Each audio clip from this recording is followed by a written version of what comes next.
Usap-usapan ngayon ang Bini member na si Aya Arceta matapos mapansin ng mga netizens na tila hindi siya masaya sa mga nakaraang ganap ng Bini.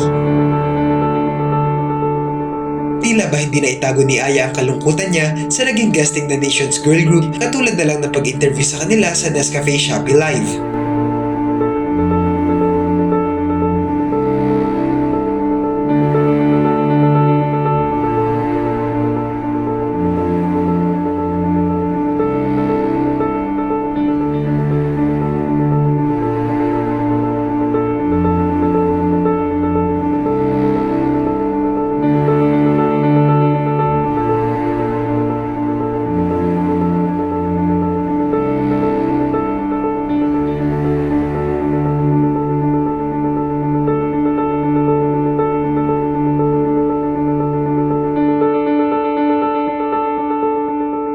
Matatandaan kamakailan lang ay nag-repost si Aya ng isang video sa TikTok kung saan sinasabing pagod na siyang palaging nandyan para sa mga taong napapansin lang siya kapag kailangan siya.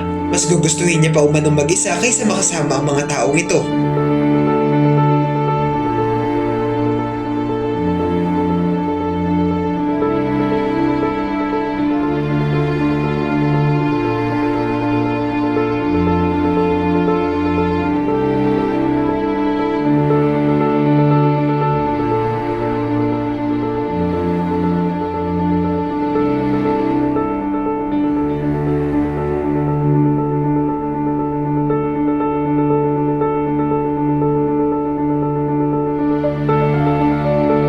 Hindi napigilan mapaisip ng mga netizens kung ang video na ito ay patama para sa ibang mga tao o para sa mga members ng Bini.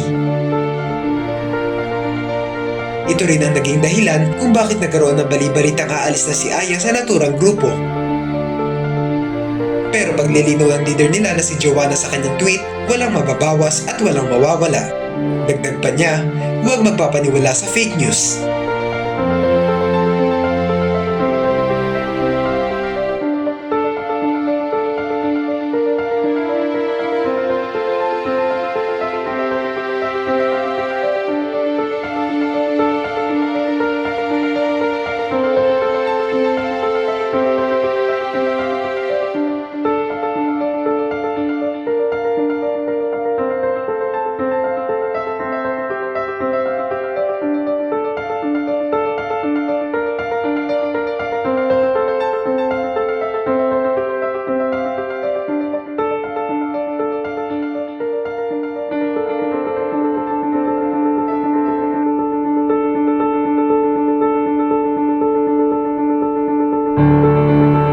Ano ang masasabi niyo rito?